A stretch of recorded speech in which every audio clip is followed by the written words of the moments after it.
Bonjour à tous.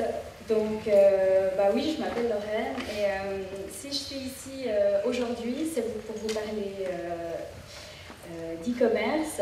Je suis désolée, je suis un petit peu émue parce que j'ai pas tellement l'habitude de faire ça. Comme on l'a dit, mon univers c'est plutôt les marchés, et donc je suis plus dans le concret. Donc voilà, je suis là pour vous parler de tradition, d'authenticité, mais aussi de distribution mobile et d'e-commerce.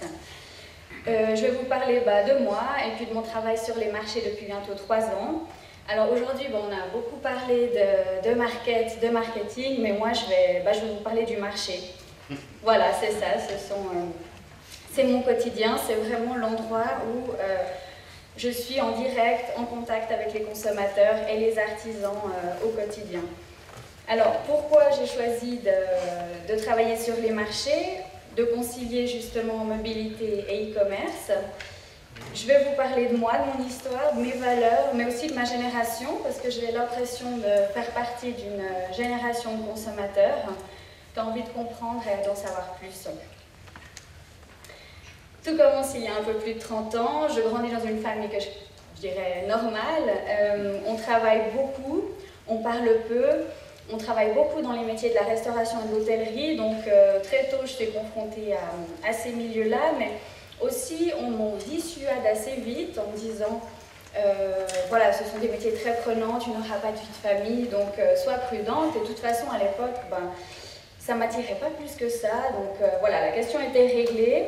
Je me dirige plus ou moins naturellement dans des études universitaires. J'obtiens une licence qui s'appelait licence à l'époque en lettres, en histoire de l'art, journalisme et littérature italienne.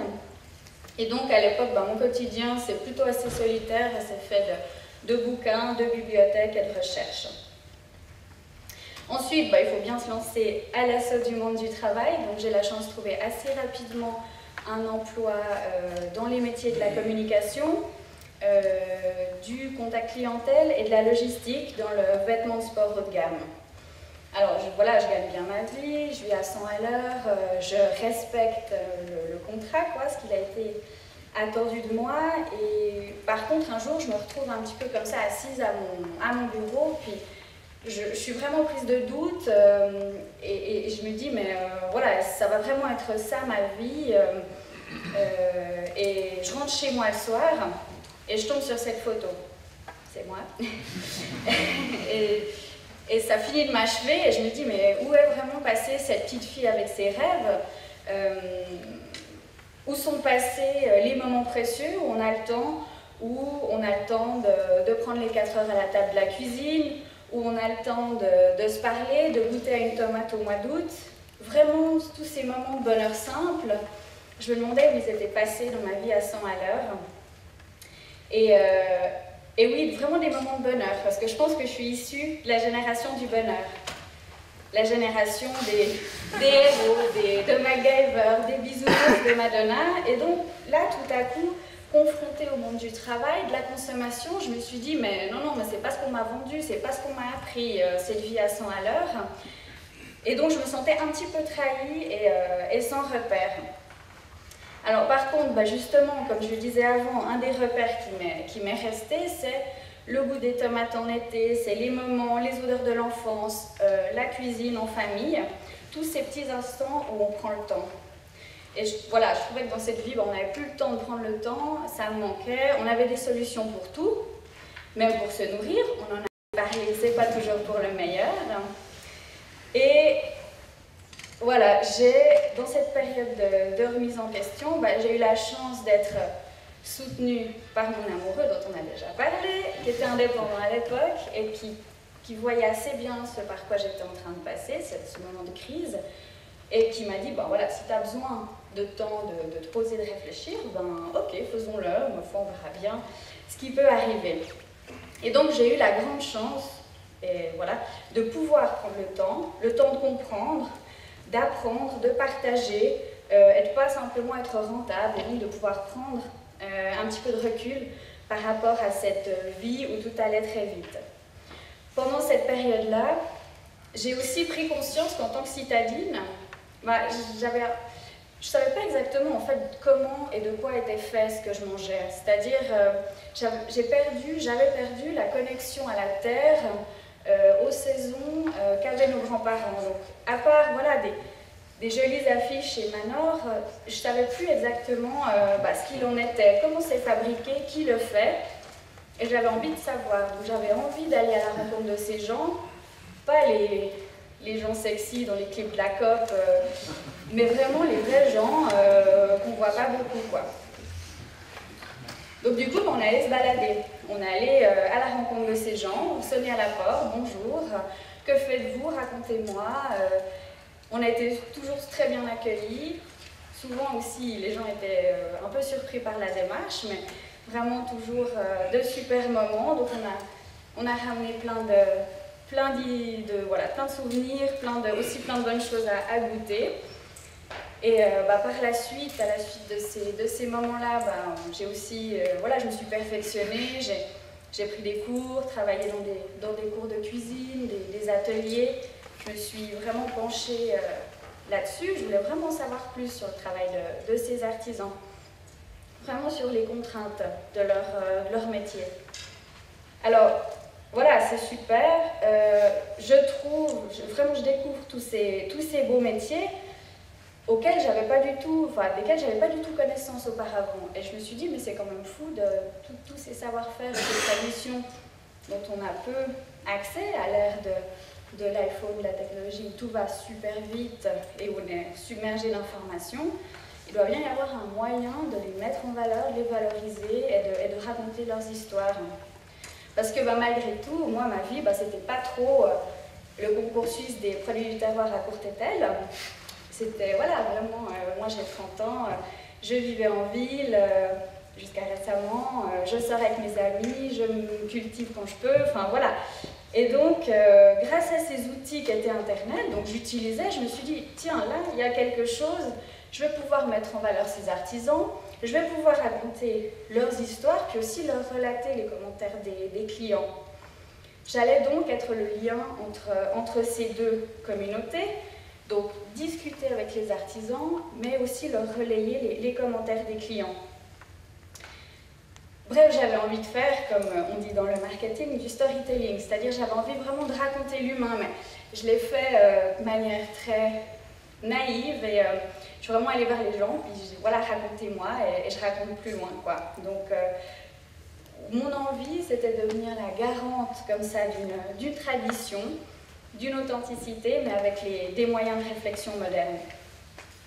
Alors bon, Internet, c'est super, hein, ça permet de faire énormément de choses, mais comme je suis allée au contact des artisans, je voulais aussi aller au contact des clients, des consommateurs dont je fais partie, véritablement. Et c'est là que je sentais que la petite épicerie était sur le point de naître.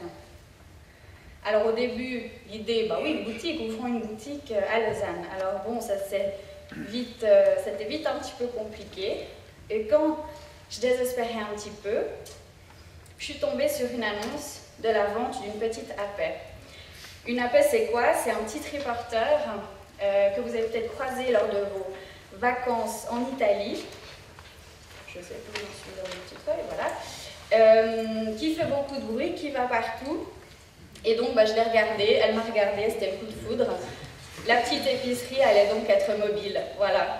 Et donc, vous l'aurez compris, la mobilité dans l'épicerie, c'était tout d'abord, oui, pour être immédiatement au contact des gens, de façon extrêmement directe, mais bon aussi pour réduire les frais et faciliter mon activité qui suis seule pour l'instant.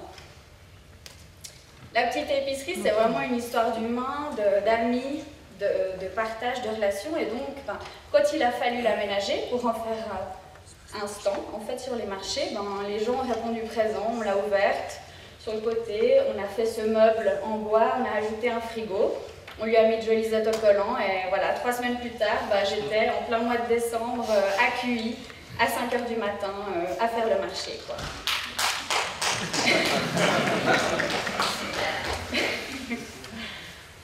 Depuis, mon rôle a évolué. Ce que vous voyez ici, c'est une gamme de produits estampillés chez Lorraine que je développe à l'aide justement du savoir-faire des artisans, avec lesquels on travaille, puis aussi à l'aide des commentaires des clients qui vont aider justement à développer cette gamme que je souhaite différente de ce qu'on trouve. Donc là, vous avez 2-3 exemples. Donc ça, ce sont des confitures, un fromage, beaucoup de pesto, de préparation aux plantes sauvages, parce qu'une de mes artisanes, je dirais pas préférée, mais avec qui j'aime bien travailler, elle est herboriste, elle fait beaucoup la cueillette des plantes sauvages, donc c'est un domaine que j'explore. Là, vous avez un travail de personnalisation pour l'hiver passé. Aujourd'hui, je continue bien sûr à me déplacer de marché en marché, mais je vais par exemple tweeter ma position, je vais faire une photo du beau temps ou de la neige, la mettre sur Instagram, je vais utiliser la page Facebook aussi pour annoncer le retour par exemple de produits fétiches. Et je cherche vraiment à développer de nouveaux services, toujours basés sur le partage, sur ces moments de plaisir.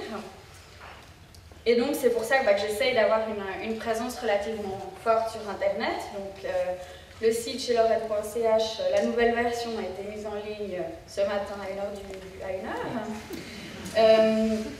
Il y a un blog qui raconte mes aventures, toute la création du projet aussi.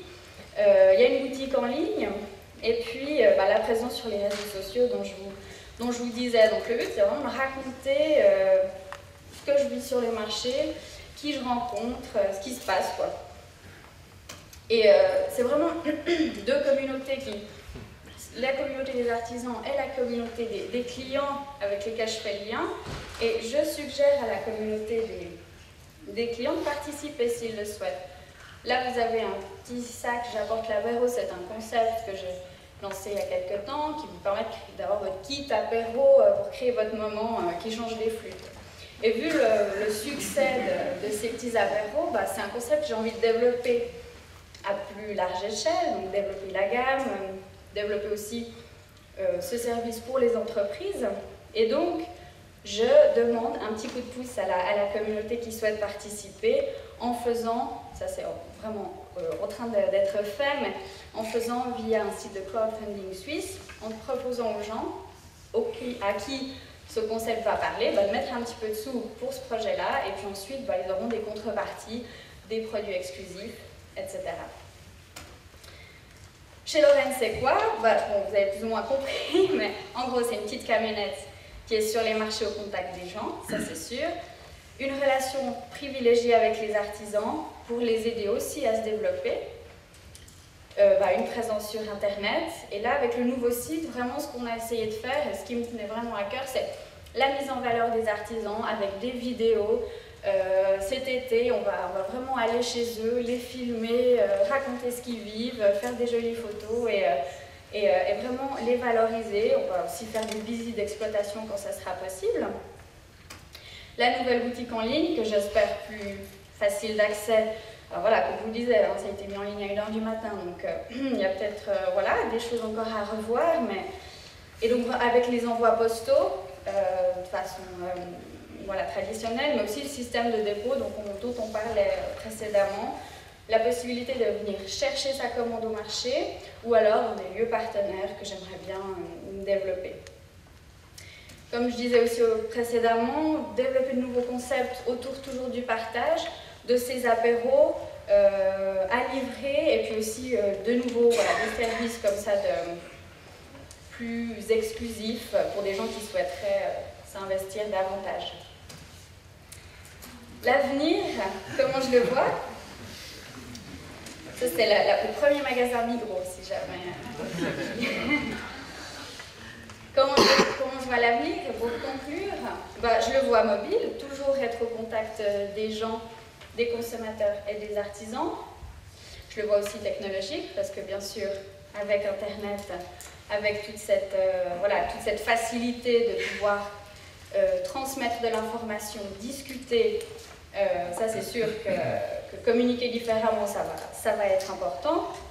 Éducatif, ça va dans le même sens, valoriser les artisans, valoriser leur travail, comment sont faites les choses, qu'est-ce qu'on mange, quoi, et vraiment aussi authentique, parce que avec cette prolifération d'informations avec Internet, il faut quand même pouvoir faire le tri. Donc nous, on se doit d'être transparent, honnête, et voilà, les grands groupes également, c'est une bonne chose parce que ça force un peu tout le monde à être plus, comme disait Monsieur de Reuillecard, être plus traçable, être plus transparent et voilà, et cohérent. Donc pour conclure, pour répondre à la question de départ, est-ce qu'il est possible de concilier distribution mobile, e-commerce et tradition? Je dirais dans mon cas oui. Par contre, ce que je constate qui rend vraiment ce projet spécial, c'est que c'est mon nom qui est sur la camionnette, c'est ma photo qui est partout, c'était pas toujours facile, mais c'est vraiment ça, cette proximité-là qui plaît aux gens. Voilà, les gens ils viennent, ils me voient, ils peuvent me parler, on échange, on a des relations juste incroyables sur le marché, ça reste des moments super, et c'est vraiment ça que je veux continuer à développer. Alors, bien sûr, hein, on a toute cette technologie, cette accélération qui permet de faire beaucoup de choses, mais je pense quand même que toujours les gens auront envie de se raccrocher au plaisir simple, autour de la table de la cuisine, en famille, entre amis. Et ces moments de partage, c'est vraiment ça que je veux développer et je vais essayer de continuer dans cette voie. Alors voilà, merci beaucoup.